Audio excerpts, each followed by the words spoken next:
Well, I want to thank everybody for being here today as we announce House Bill 5. I certainly am appreciative to the leadership for giving us such a low bill number for a bill that's so extraordinarily important to the community. Let me be clear from the outset that I believe, along with the sponsors of this bill, that cybersecurity is the most pressing public safety concern of the 21st century. People know of my role and interest as the taxpayer watchdog, but oftentimes folks aren't aware of the statutory mandate that the state auditor also serve as the cyber watchdog. And in part of that work, we evaluate the efforts of governments at all levels to make sure that they're running efficiently, effectively, honestly, and wisely. But in addition to that, we also review systems to make sure that personal and private data, IT functions that are necessarily performed by government are done in such a way that the benefit of the public is direct.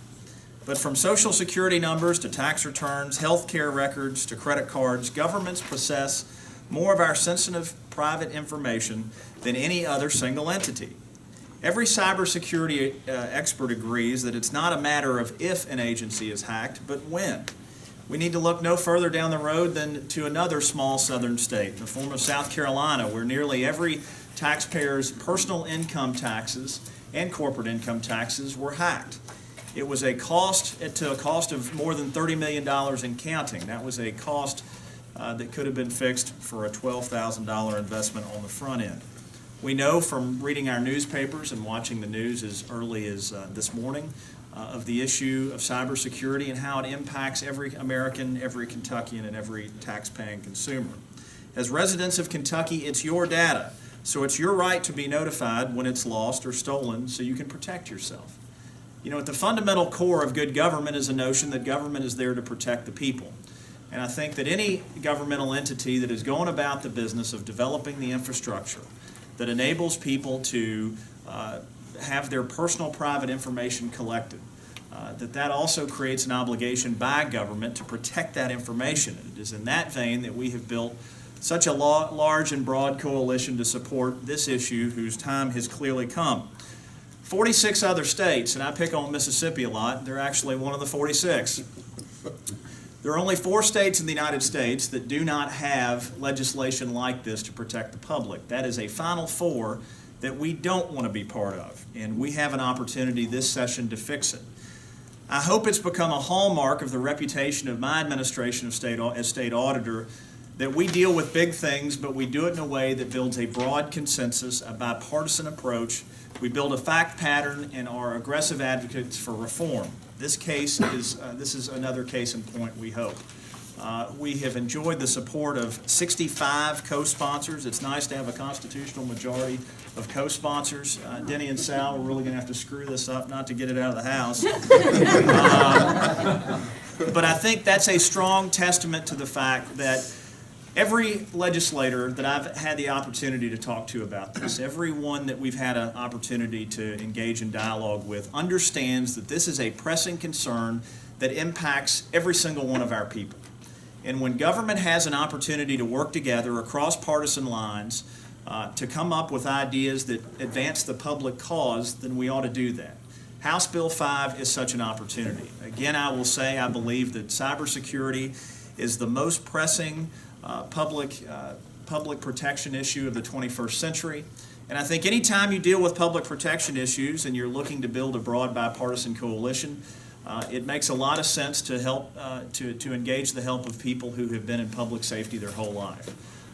The fact that we've got Denny Butler and Representative Sal Santoro, Democrat and Republican, working together on this issue, who come from different parts of the state, but the one thing that they absolutely have in common is a lifelong commitment to protecting the public. Denny is a police officer in Louisville, someone who ran the homicide division for a number of years, and the former Representative Sal Santoro, a retired state trooper. I think when you're protecting the business and you're smart, it makes sense to enlist the help of retired cops. And we have done that. And what they have done is extraordinary in terms of pushing this bill. They have gone to their collective caucuses. They've worked with members of their own party of every stripe, rank, and persuasion, and we have built what I think will be the broadest bit of consensus we have behind any major bill that will come this legislative session. But working with politicians and other elected officials isn't the only important thing that we have to do when it comes to build a consensus. I'm pleased again to have the partners of the League of Cities and the Association of Counties, as represented by Denny Butler and John Steiner, who again are great partners with my office in trying to push reform. You'll remember that these two gentlemen spent a lot of time with me last year when we were passing House Bill 1. So it's good to see them again, and certainly the pivot point for state government on all issues that relate to cybersecurity and IT is our own Mr. Fowler, who is the CIO of the state of Kentucky. Where are you? There he is, right over here. And we were really pleased to work closely with his office on making sure that this is the kind of common sense bill that will advance the cause of cybersecurity in Kentucky.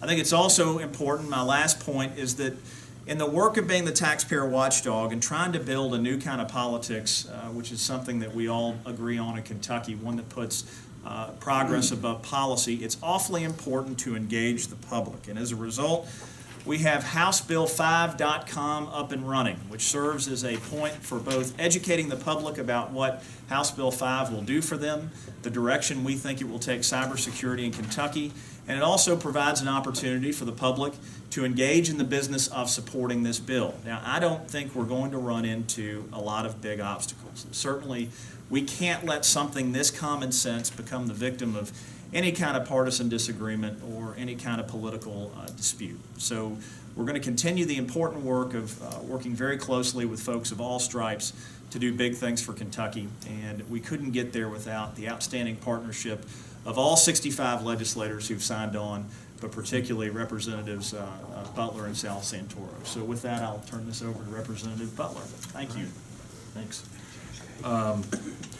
Would like to thank the State Auditor's Office and the co-sponsors. It's fun carrying a piece of legislation when both Democrats and Republicans come to the sponsor and say they want to co-sponsor.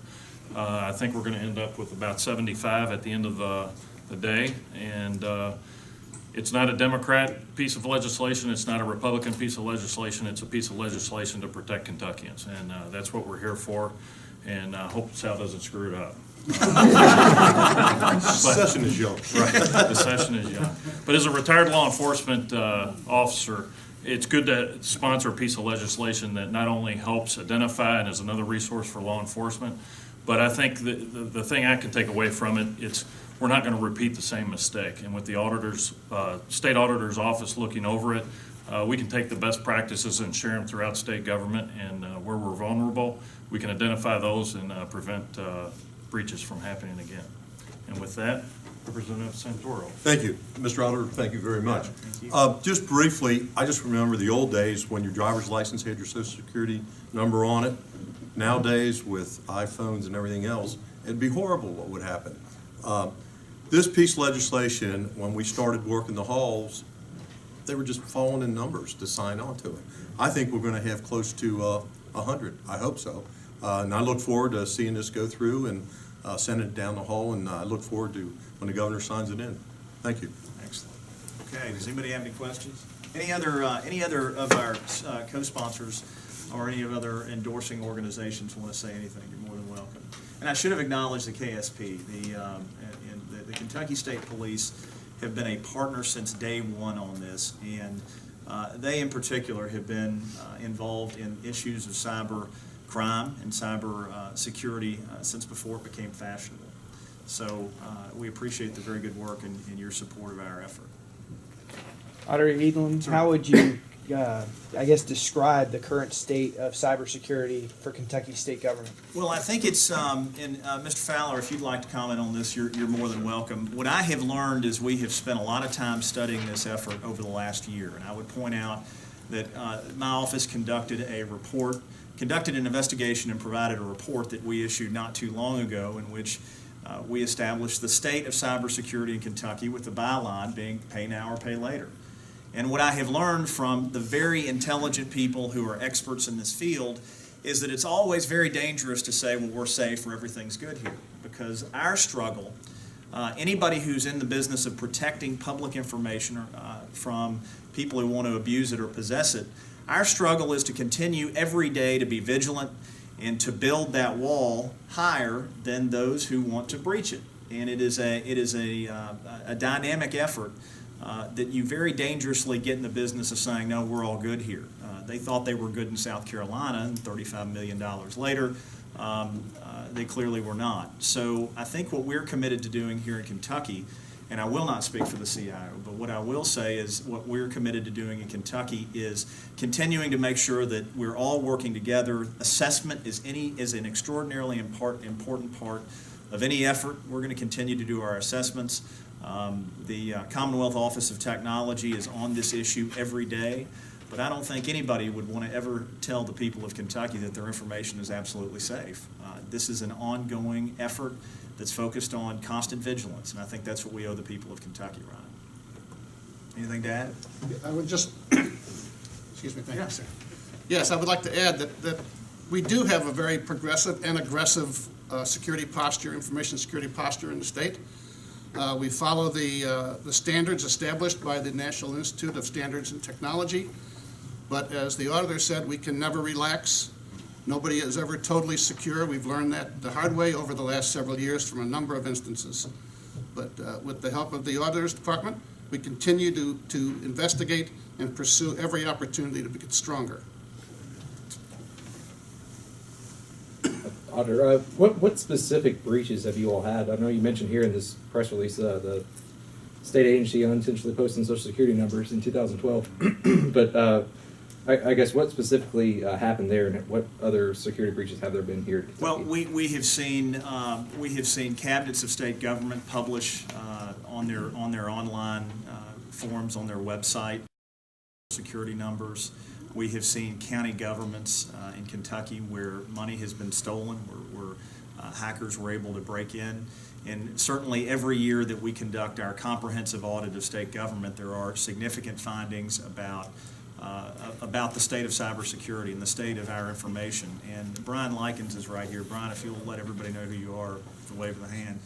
Brian is a guy you never want to see as the victim of target of one of our investigations, but he runs our special investigations unit and our technology team. And this is a very important, the technology review function is a very important part of our statutory responsibility in the auditor's office. And afterwards, Brian, you could probably point to multi-year reports where we have findings every year about things that we could do better. And that's about working with the cabinet, certainly working with the Commonwealth Office of Technology to address those concerns. But we've seen, for instance, in my review of the retirement systems, which I know you covered, one of our findings was a deep concern of ours about former employees, people who are no longer employed in the employ of the state, still having access to records within the retirement system. Those are things that we just can't stomach. The other thing I would point out is that in the absence of this law, not so much in state government, but in other governments, local governments, educational institutions, that's a question I can't directly answer because there's been no requirement that they express that they have been breached. And those are the things that we've got to fix. One of the hallmarks of, I think, my tenure as auditor, and certainly something I have in common with everybody who's standing up here, is a belief that sunlight is not only the best disinfectant, but it's the best protectant. So making sure that we have a more transparent system and understanding where we're able to identify and address whatever shortcomings might be in the system, I think is a really big deal.